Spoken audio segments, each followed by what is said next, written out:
Hello everyone, this is your educator Mansi Gupta. Welcome to the next video of ready for study. तो आज हम class 9th की हिंदी की worksheet करने जा रहे हैं.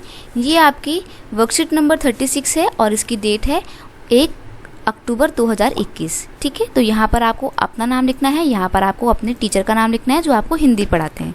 तो आज की जो हमारी वर्कशीट है बच्चों, इसमें हम श्री कृष्ण के भक्त रसखान के कुछ सवयों पर चर्चा करेंगे. ठीक है, तो जो ये हमारे को उनके सवय दिए हुए हैं और फिर आपको यहाँ पर उनके शब्दार्थ दिए गए हैं जो यहाँ पे सवय दिया गया है. इसी से संबंधित कुछ अपरिचित शब्द जो हैं आपको दिए हुए हैं. ठीक है, तो देखिए यहाँ पर मैं आपको बता देती हूँ कि पहले थोड़ी सी हम एक्सप्लेनेशन पढ़ लेंगे.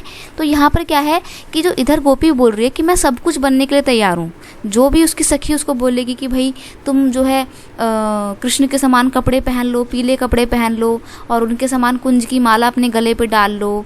ठीक है, और मोर का पंख अपने सर पे लगा लो. तो वो कह रही है मैं सब कुछ करने के लिए तैयार हूँ, मैं सब कुछ करूँगी, साथ में गोधन भी उठाऊँगी और ग्वालों के साथ वन में भी फिर लूँगी. लेकिन मैं कृष्ण के द्वारा अपने होंठों पर रखी हुई जो बांसुरी है उसको कभी भी अपने होंठों पर नहीं रखूँगी. वो ऐसा बोलती है. ठीक है, फिर यहाँ पे वो कहती है कि कृष्ण जब अपनी बांसुरी बजाता है तो मैं उस बांसुरी को नहीं सुनूंगी. जब भी वो बजाएंगे तो अपने जो कान हैं उनको बंद कर लूँगी अपनी हथेली से, क्योंकि मैं जब भी उनकी गाने सुनती हूँ, उनकी जो ध्वनि सुनती हूँ, उनकी मधुर ध्वनि, बांसुरी की जो मधुर ध्वनि सुनती हूँ, उससे क्या होता है मैं अपने वश में नहीं रह पाती हूँ और उनकी ओर खींची चली जाती हूँ बिना किसी लाज शर्म के. ठीक है, तो वो यही बोल रहे हैं कि मैं उनकी मुस्कुराहट और उनकी मधुर ध्वनि, बांसुरी की मधुर ध्वनि सुनकर बिल्कुल जो है क्या हो जाती हूँ, अपने वश में नहीं रहती हूँ, पागल सी हो जाती हूँ बिल्कुल. ठीक है, खो जाती हूँ.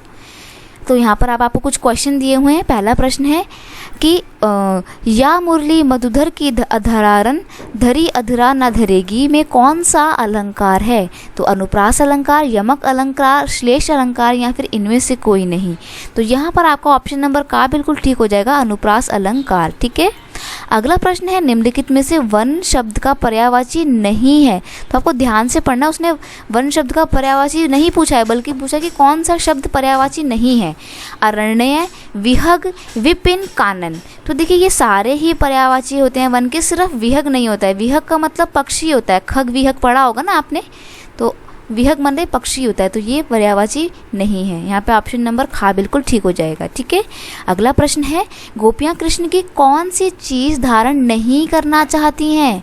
तो देखो मोरपंख भी कह रही थी कर लूँगी, पीताम्बर भी कह रही थी, मतलब पीताम्बर मतलब पीले कपड़े, कुंज की माला भी गले में पहनने के लिए तैयार है, लेकिन बांसुरी नहीं पहनेगी, मतलब बांसुरी अपने होंठों से नहीं लगाएगी. यहाँ पर आपका ऑप्शन नंबर घा बिल्कुल ठीक हो जाएगा. ठीक है, अगला प्रश्न है गोपियाँ कृष्ण की कौन सी चीज़ पर न्योछावर हुए बिना नहीं रह पाती और क्यों? ठीक है, अगला क्वेश्चन है फिर क्वेश्चन नंबर 5, अधरान धरी ना अधरा ना धरेगी पंक्ति से क्या तात्पर्य है? ठीक है, अब देखिए क्वेश्चन क्या है. ये आपका क्वेश्चन है कि कौन सी चीज़ों पर वो न्योछावर हुए बिना नहीं रह पाती? तो गोपियाँ कृष्ण की मुरली की मधुर तान और मुस्कुराहट पर न्योछावर हुए बिना नहीं रह पाती, क्योंकि जब भी वे कृष्ण की मुरली की आवाज़ सुनती है तो वे अपने वश में नहीं रहती और सारी लाज शर्म छोड़कर श्री कृष्ण की ओर क्या करती है, खींची चली आती है. ठीक है, अगला प्रश्न है अधरान धरी अधरा ना धरेगी पंक्ति से क्या तात्पर्य है? तो यहाँ पर आपको इस पंक्ति का आशय स्पष्ट करना है.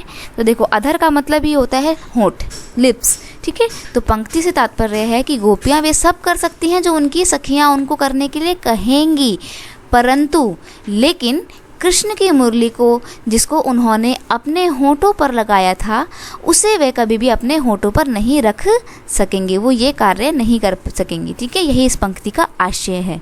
तो आई होप आपको ये वर्कशीट समझ में आ गई होगी. ठीक है, और सॉल्यूशन भी अच्छे लगे होंगे. आप डायरेक्ट यहाँ से कॉपी कर सकते हैं या फिर अपने आप एक थ्रू आउटली आइडिया लेके अपने खुद के आंसर भी फ्रेम कर सकते हैं.